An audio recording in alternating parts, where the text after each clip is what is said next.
Upita. Nyong'o was still in school when she first met Harvey Weinstein.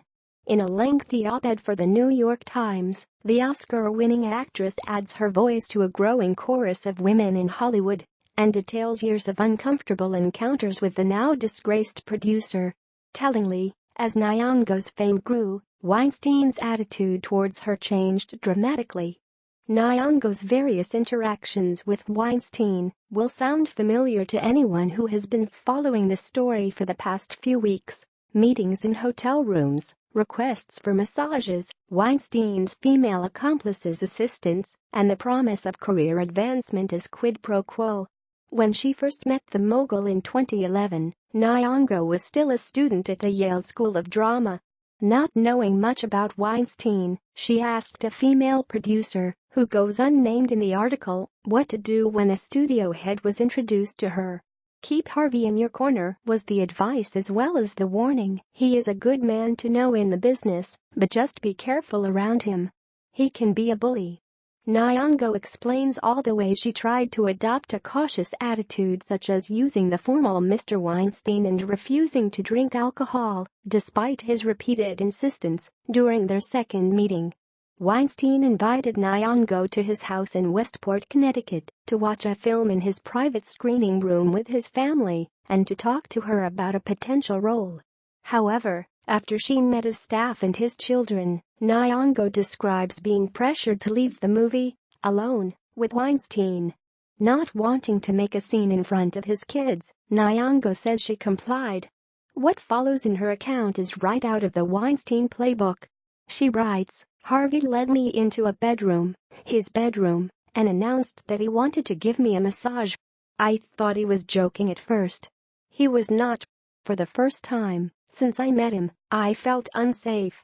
I panicked a little and thought quickly to offer to give him one instead. It would allow me to be in control physically, to know exactly where his hands were at all times."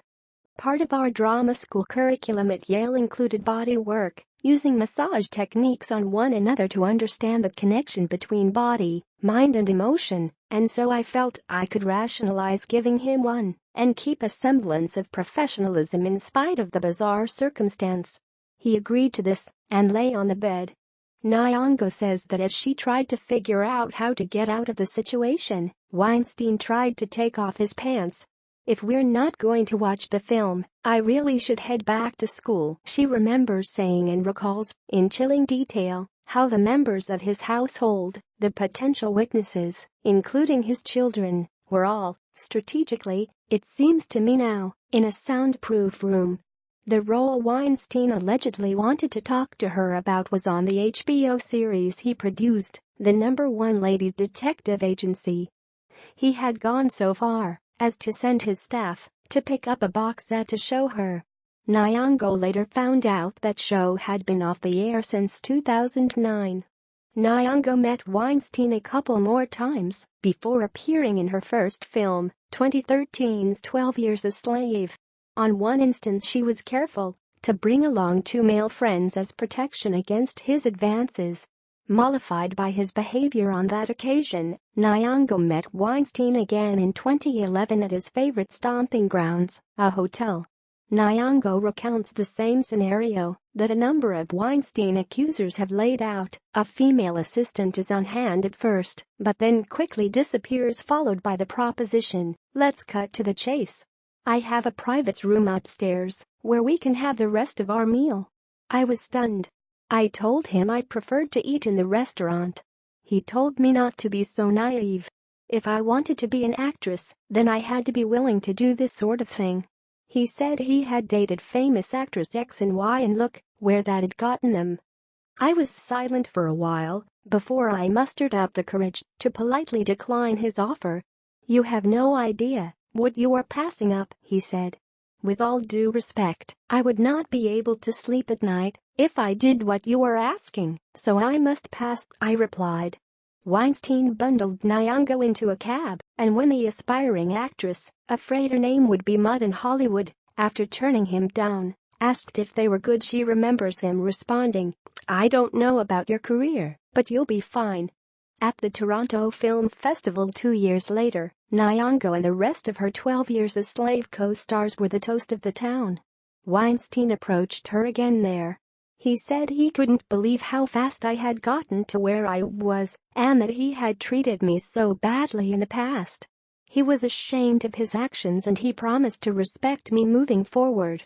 This abrupt change in demeanor, due to Nyong'o's rising power in Hollywood, echoes an observation from Jennifer Lawrence, another Oscar-winning actress who experienced a meteoric rise to stardom. "What's the difference between the treatment I received then and the treatment I receive now?" Lawrence said, reflecting on some of the humiliating experiences of her early career during a recent speech at Yale's Women in Hollywood event. "I became a movie star.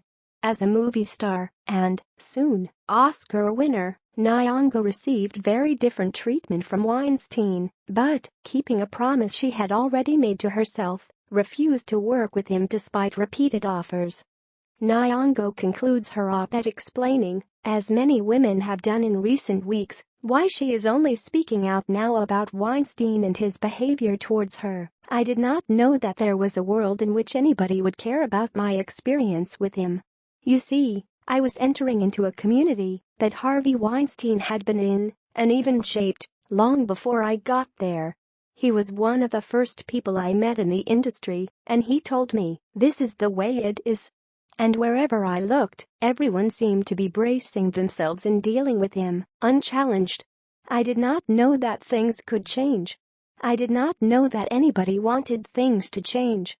Nyong'o, like many women who have come forward, then expresses hope that the volume of response to the Weinstein scandal will lead to permanent change in Hollywood and that a generation of new actresses coming up behind her will not feel the need to stay silent in the face of abusive power.